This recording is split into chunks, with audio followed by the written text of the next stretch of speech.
Hello, hello, welcome back to another War Thunder video. Today I'm going to be playing the Spitfire Mark 9.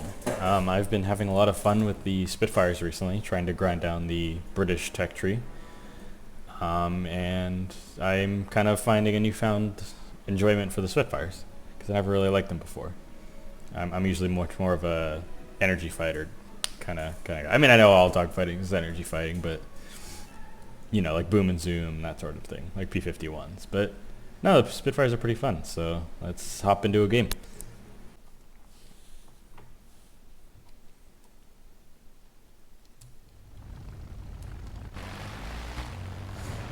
Alright, looks like we got a game finally.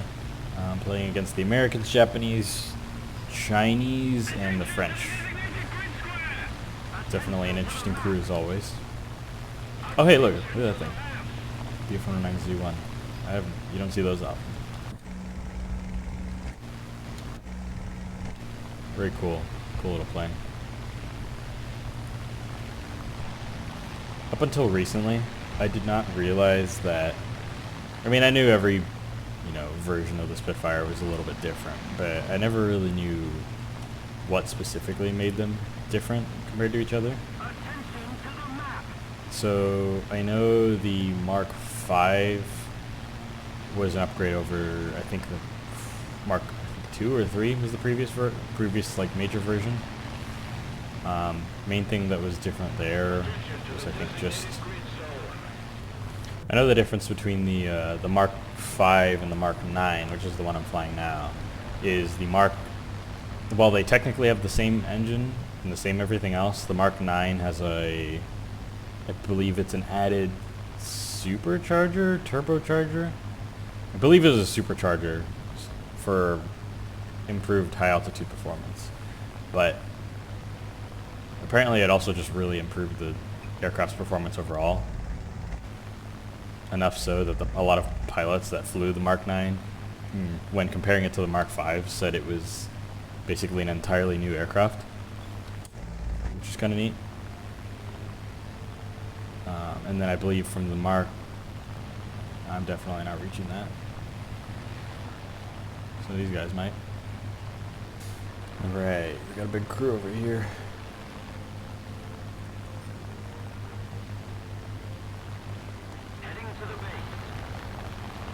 So from what I can tell, there's kind of three major variants of the Spitfire that were used during the war. There's and they're kind of split into, I guess the main difference being the sort of engine they used. So those kind of categories being the early Merlin engines, which I think is I might be wrong, but I think it's the Mark 5 and before. Then there's hold on, let's see if I can save my ally here. Oh, okay, well, might as well do a little extra. Our victory is near. And then I believe the Mark 9 started using the late Merlin engine.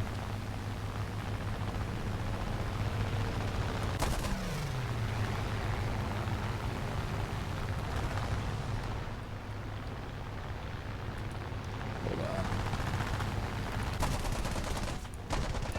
There goes his wing. Pilot passed out.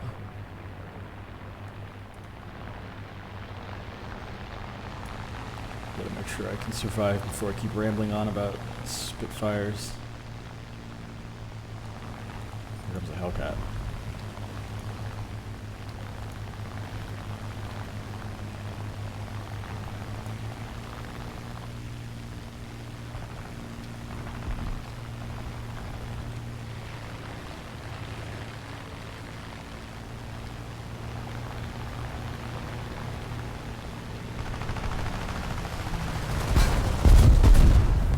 Okay. Hellcat's gone. Very violently, I might add. Where did he even die to? He crashed into my dead ally. That's funny.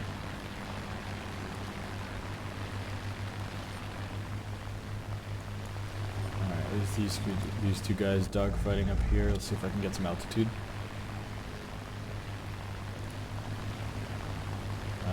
Looks like my guy lost, so.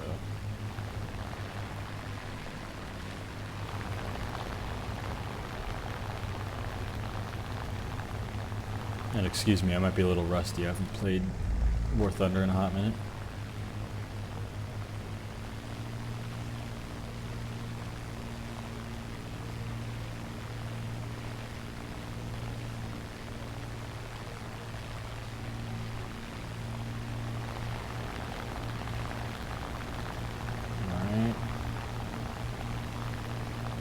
Viren is kind of doing some good work slowing him down. I just need him to bring it lower, which it looks like he's trying to do. Except he's going after me now.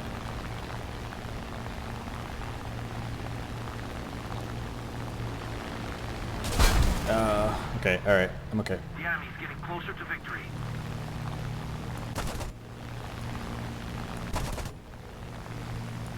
Oh, my rudder's gone.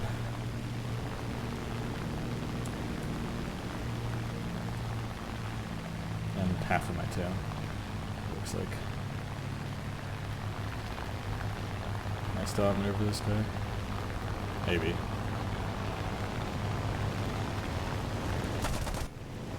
Looks like it. I just can't. It's hard doing very delicate corrections, like lining my guns up.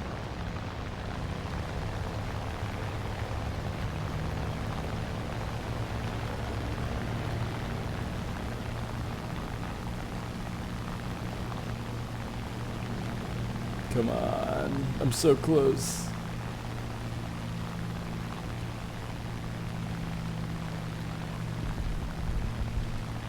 No.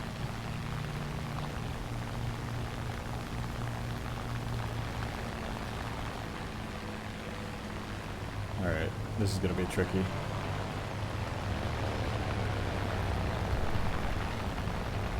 Looks like Viren's helping me out, thank you. Oh man. Alright. That's okay. That was a warm-up round. Alright, we got another little game here. This time I'm gonna try and stick back and see if I can avoid being the first one. Well, I don't know. It's so tricky because this thing, one of the downsides is this thing's a little bit slow. At least compared to some of these fighters, like the P-47 and LA-5, definitely faster.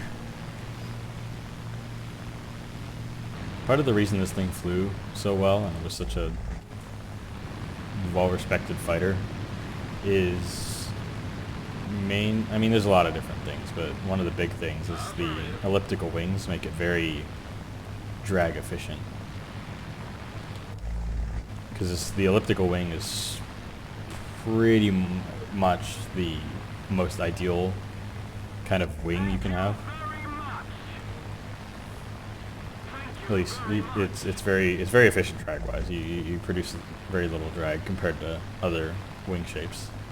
The worst being the square wing. The problem is, well, it's a very complicated shape and very hard to manufacture. So of course, that made it difficult to mass produce these things. So a lot of countries,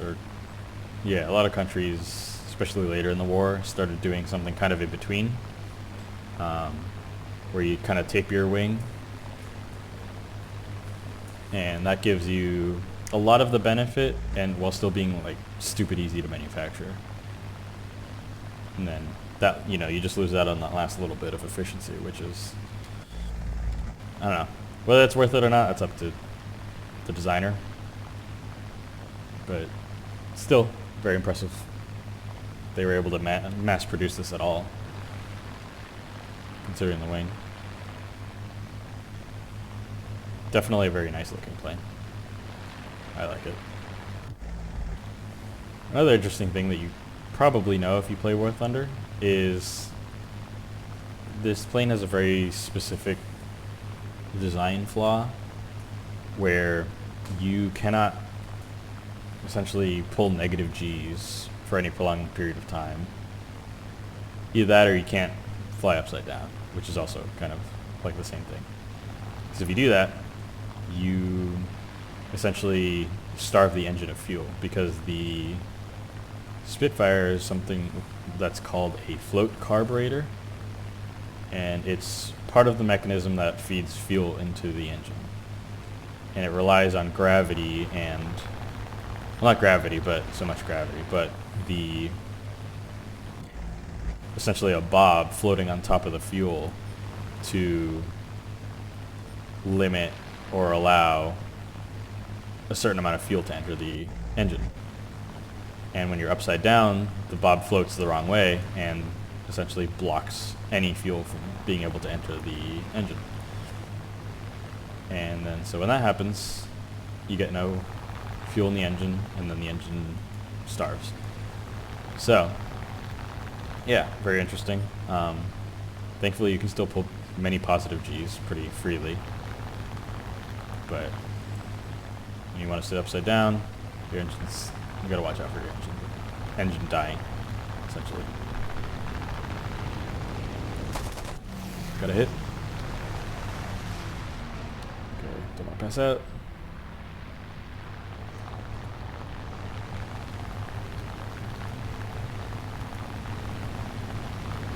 Okay, he's dead.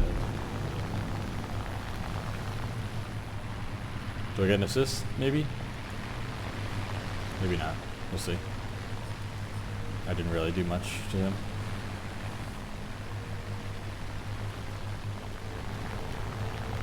Alright, let's see if I can help some allies over here.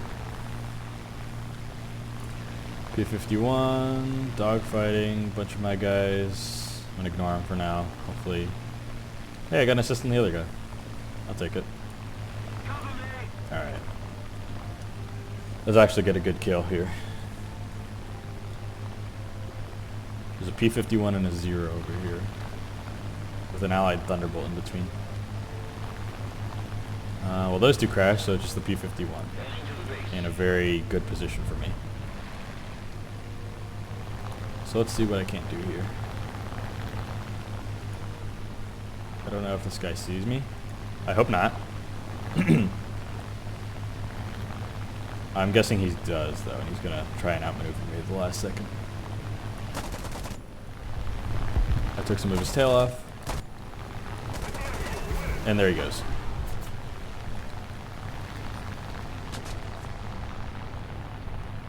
Okay, BF-109 tried to get me there. One of my teammates got him, so that's very nice. Alright. Good game. Got a kill, got an assist. It's a P-38 Lightning that way. Although it looks like he's dead, so.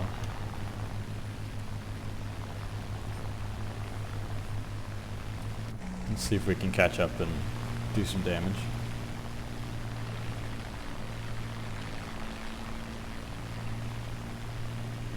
And I believe, another fun fact while I'm flying there, I believe the later version of the Merlin is the same sort of engine that was in most versions of the Spitfire, at least starting from the C onwards.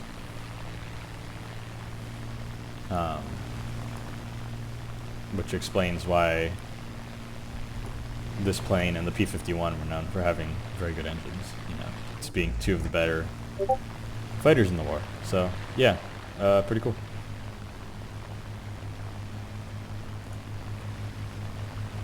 See, there's this guy and there's a bomber off in the distance. I'm not sure who this last one is. It looks like maybe another bomber. So, might not get another chance at a kill here. We'll see. Nah,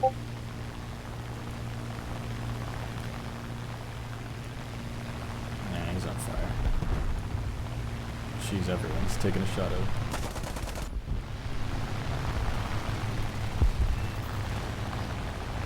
Oh my goodness, he's dead, he's dead. You guys can leave him alone. There's a B-25.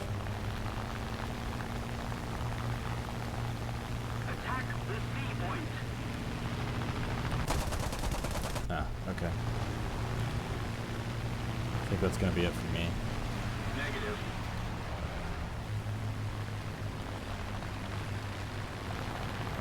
What is wrong with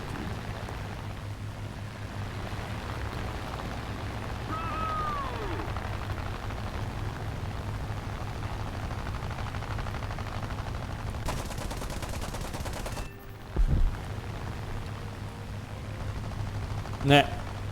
Didn't even count towards me.